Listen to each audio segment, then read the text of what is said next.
Hi guys, and welcome to the stream. So not only that, in the last few days we had female custodians for absolutely no reason, and no person from the other side of the fence can actually answer the question why do we need them and why this is justified. Why? Nobody can tell us why. They're only making excuses for why the lore has to be changed. No actual reason given. Now, of course, I also discussed the speculations that GW was pressed by Amazon, which some of you said that is not true. So, okay, we are taking this with a grain of salt, at least until we find out something else. But today, guys, today I found out from Endymion, and that's one of the people that I do watch on a regular basis, that some guy in 2023 wrote an article that the emperor is actually genderqueer because he said so. And I don't know how this passed and just went away. I mean, nobody have seen it, or why is this only surfacing now? Maybe because this is a huge shock. I mean, that what we have now with the custodians is a shock on its own. All of the other things that maybe are also present are now surfacing. We are going to talk about this. I'm going to read you some of it. And hey, Andrew in the chat, of course, Clayton, this is live for anyone that watched this recorded, but now it is live. So I have opened the article. The link to the article is also down below. You can see it at your own risk, so to speak. So some guy said Warhammer 40k the Emperor is genderqueer and 4 other major reveals from the End of the Death Volume 1. Now, you know that I did, I mean, a lot of you know that I did reviews of all of the parts, and those 3 books are pretty good, especially the second one. I really like the second one, and yeah, that's another topic, So basically this guy is trying to tell us that because the Emperor has the ability to change appearances, he is gender queer. Like what? And first of all, the emperor probably uses a power that is like, oh, actually, yeah, I did discuss that before as well. You know how the emperor just is a psychic and psyker, and he can make you see him in the ways that he wants. So he does not even have to change his actual physical appearance. He just can make you see whatever he wants you to see. So that's even a lot better and a lot simpler. You don't actually see the physical transformation on its own.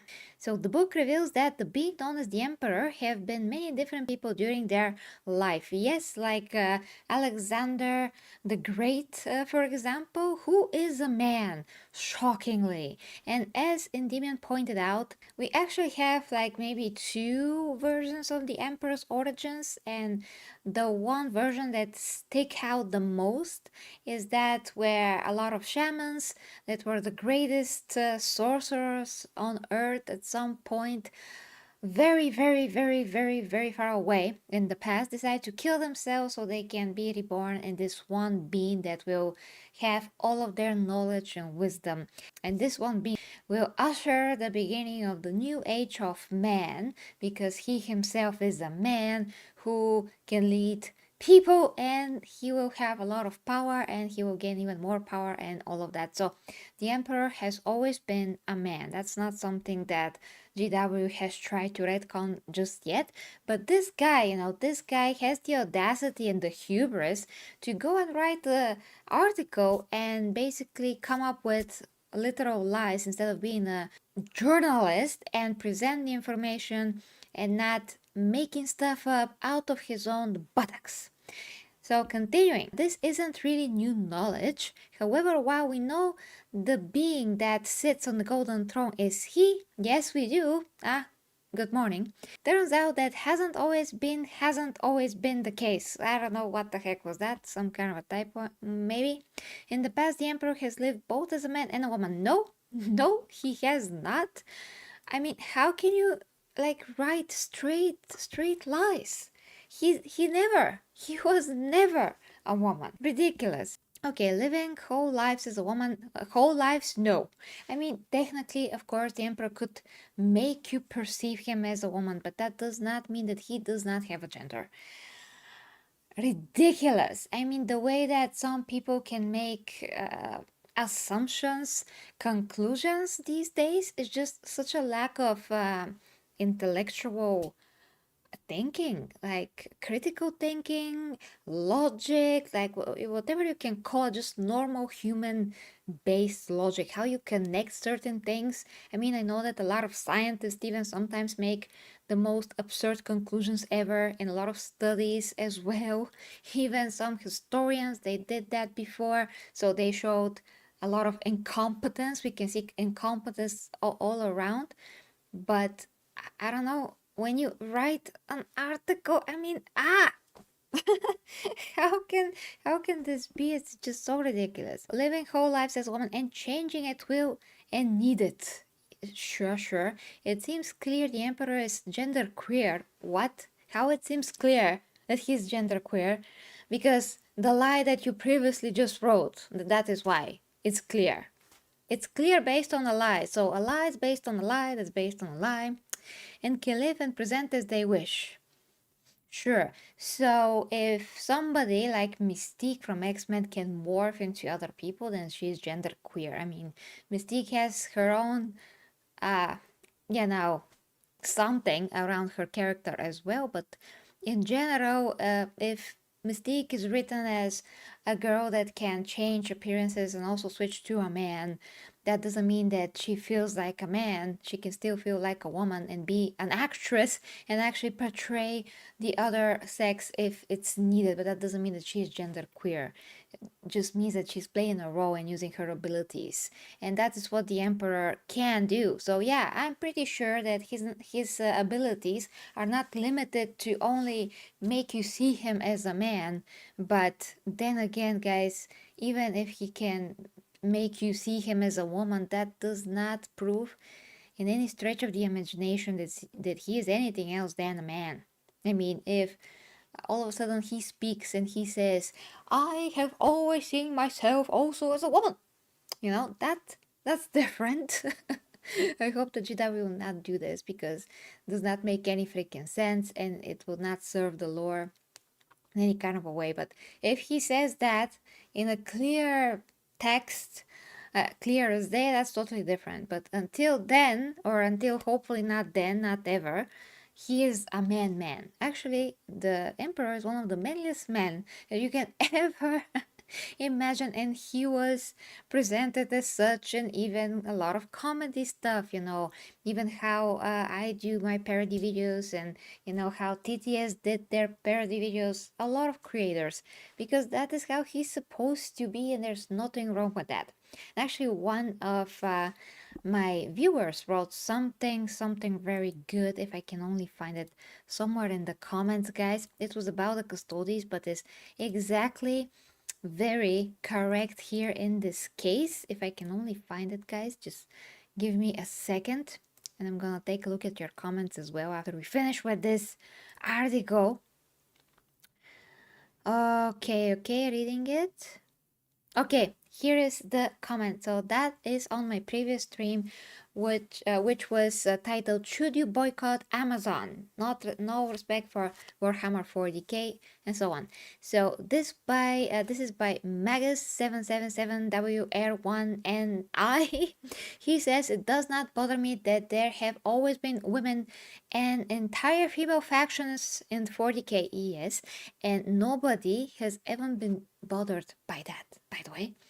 But it bothers me that apparently it bothered someone. Exactly. So if you are bothered that the emperor is not a woman and is not genderqueer, then the problem is within you. The problem is not with the emperor. He has the right to be a freaking man. If he is written as a freaking man, he's one of the most freaking men that there ever could be. Then he's the freaking man of the freaking man, the freaking chat of the chats. Okay, that that the custodians are male faction. So that apparently it bothers someone that the custodians are a male faction is not me, who has to justify with some significant retcon. Yeah, sorry. It's not me who has to justify why some significant retcon bothers me. Uh, it is those implementing the change who have to justify their decision.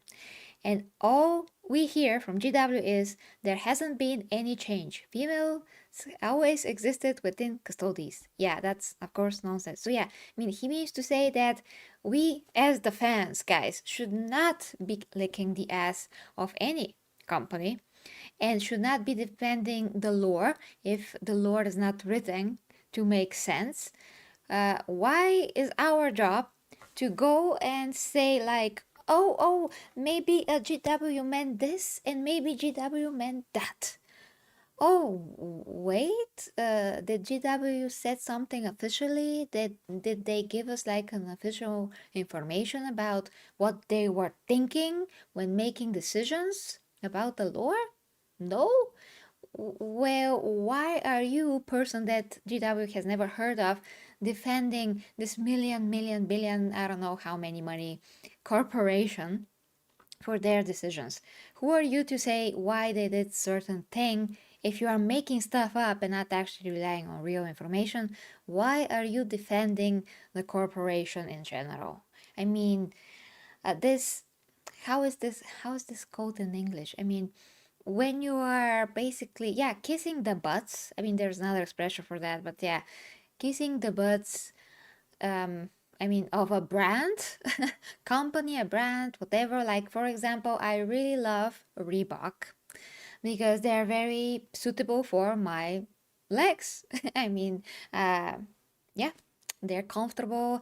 I can do a lot of sports with them, all of that. Okay, but you know, I'm not gonna go to and defend like Reebok in a comment section of a YouTube video if somebody says that they suck and they had a pair that just tore at like, you know, had particular holes in it or whatever the problem is, because I had a good experience with the brand, so my experience with the brand is good, but I'm not gonna go and defend the brand. I mean, if this person had a very bad pair, then Reebok has to check their quality in general. You know, that's the thing. If I want to buy an LG TV, it's because I have a very good experience with those TVs, and you know what they have as technology is serves me. So if it serves me as a consumer, that's where I'm gonna give my money to what it serves me. I'm not gonna go and waving the flag of LG now because of that. If they do something good, I will say they did something good. If they did something bad, I'm gonna say they freaking did something bad. So yeah, I just don't get why people should go and explain stuff just because they're just trying so freaking hard to come up with an excuse why certain thing is the way that it is, instead of the actual source of said lore or story. He has to actually give that information if they want to, of course. So yeah, that's one thing. Now, continuing with the article, and of course, guys, I'm gonna check your comments. I just don't want to lose this glorious thing that I'm reading. So okay, even more crazy stuff are coming.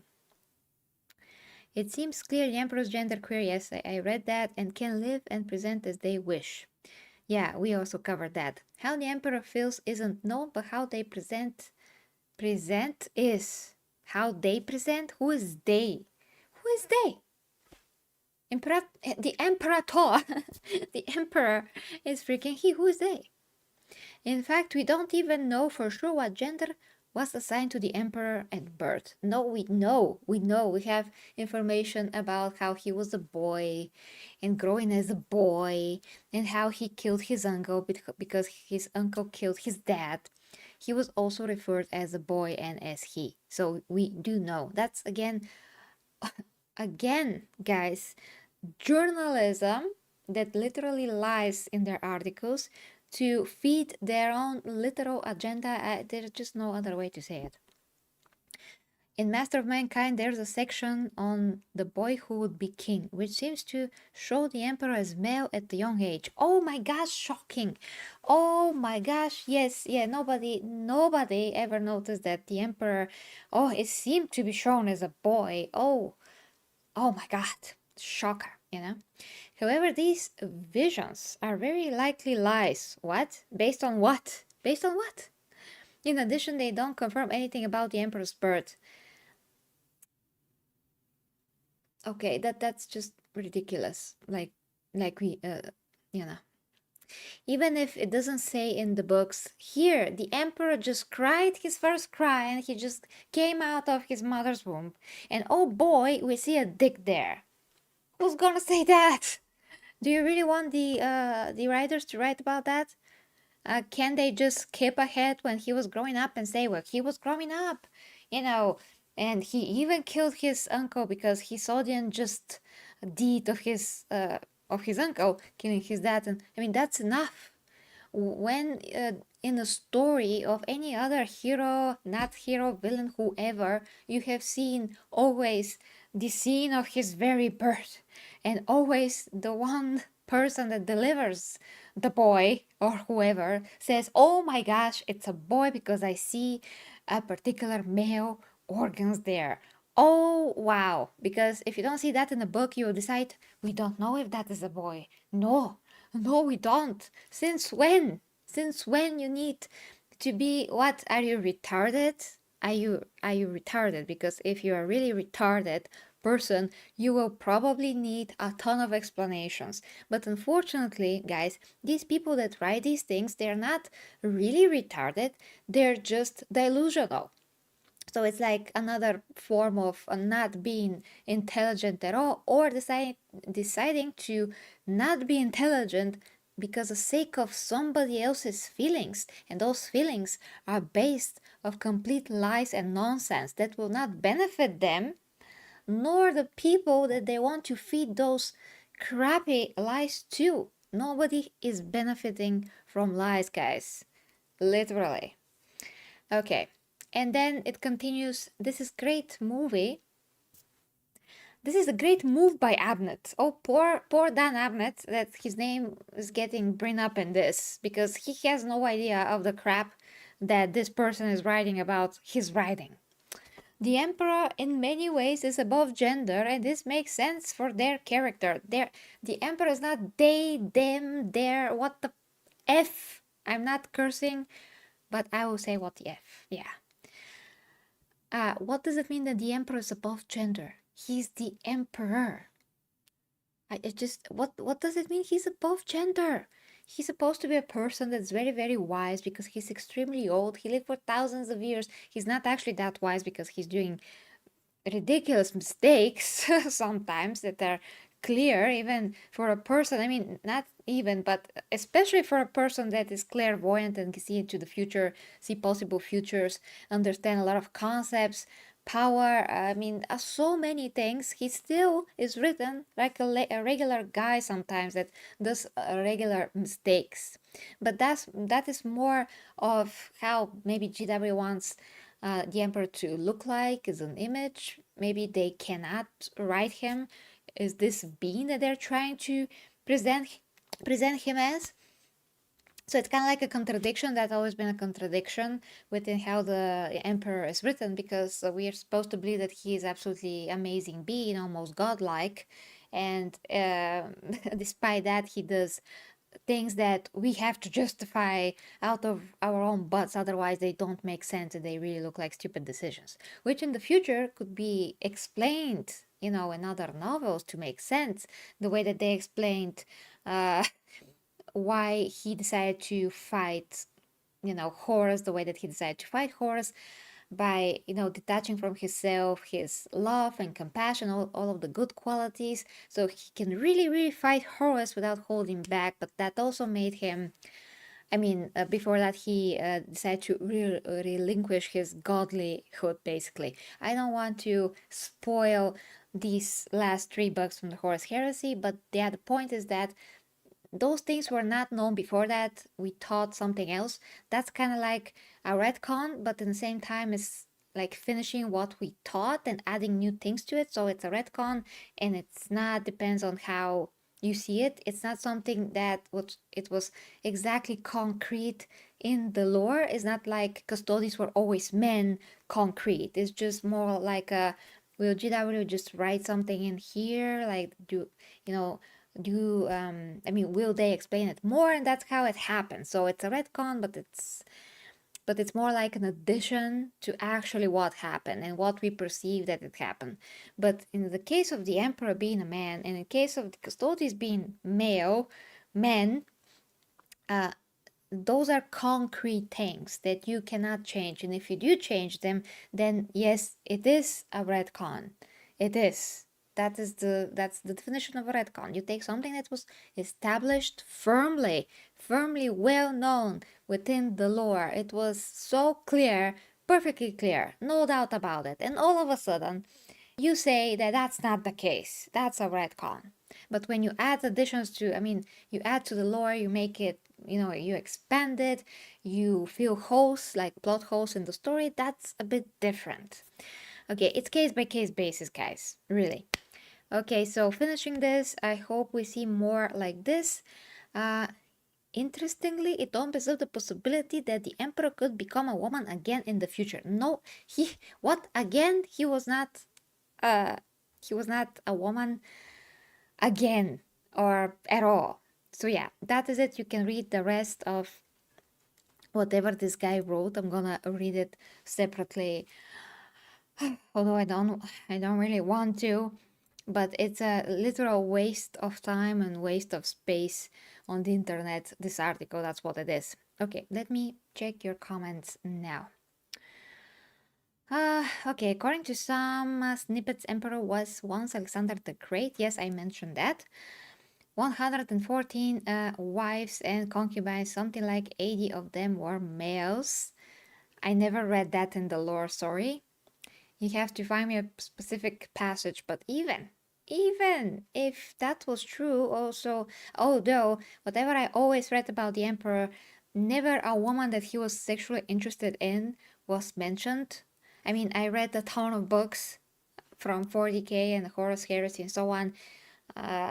I never saw that he had an actual sexuality anywhere. So I want to know where is that mentioned. And even if he can like both men and women, that does not make him a woman. It just makes him a bisexual, which there's nothing wrong with that if they decide to go that route. In general, there's nothing wrong with that. But I never seen that in the lore. That's my point. If you can tell me where that is in the lore, that's different. Okay, next. Before I have to drink water here. Since the sacrifice of the shamans in the ancient times, the emperor AI always been genderqueer. The emperor's AI. The emperor's AI. What? I mean, yeah, like I said, by the logic of people that want to change the lore, we can just say that pigs fly in 40k and will not have any meaning whatsoever, because if we change stuff that have no real basis in any type of a purpose and meaning, then there's no merit to them and there's no value to them. Okay, Andrew says it's just awful that they're releasing all of this effery.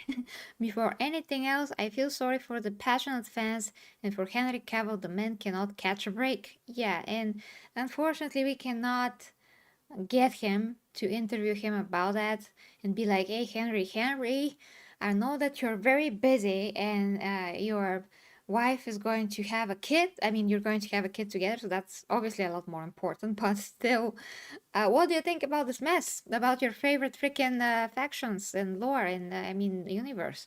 Universe, yeah, that's what I meant.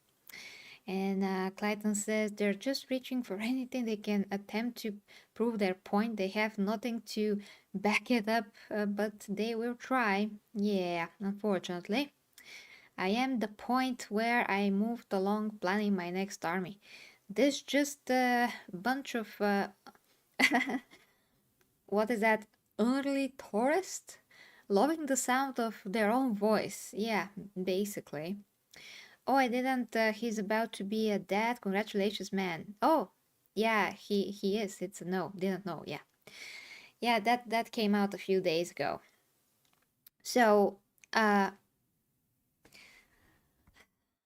I mean, there's not even a year, I think, from where I talked about how I don't want like I don't want any of the modern things getting closer to Warhammer at all. Just I pray that that will not happen. And now all of a sudden we have all the crap that we have. I just very disheartening really, because Warhammer is already actually very freaking inclusive. There's a lot of I mean, so many different factions.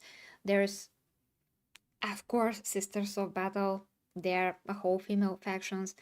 Why not put a man in Sisters of Battle then? I mean, this is going to make as much sense as putting a female amongst the custodians. So there's that. Oh, hi, Tree Light. So it doesn't make any freaking sense. Whatever they say, all the arguments just fell apart real quick. And guys, I want to make a video response. I said that a few days ago, but just can't get around to it. But I think there's a lot to be said of what Bricky said and how he reacted to this whole thing with the female custodians, because I'm a fan of Bricky's work. His work, his videos, they're pretty amazing. And they take a ton to make. And yeah, they're just really interesting. I just can't believe what he said. So that's why I just want to focus on his video and actually respond to everything that he said in terms of arguments for female custodians. So I'm going to do that. Actually, I think now after this stream. So yeah, guys, I'm gonna go now and prep for the next stream. So yeah, the Bricky's video is 19 minutes, so it's probably going to take me at least 40 minutes to respond to everything that he said. But it's important. It's important, guys. I completely understand, Gary. We can suffer together. Yes, indeed, Andre. So thank you guys so much for watching. I hope you can join me, for the next stream. That's gonna be maybe like in 20 minutes. I will be preparing as fast as I can. Michael, thank you too. And of course, for anyone that does not know, that I also provide fitness, health, nutrition, coaching, and also intimate relationship coaching, ASMR, all of that stuff, and my own physique updates as a female emperor. You can go at OnlyFans, because this is just a place that is good for everything. And although other people are using it for Slaaneshy things, I am not. I'm using it for good, really. So yeah, you can upload whatever you want there. I mean, a lot of people are using it for their music and stuff, so it's not only for for the Slaaneshy things.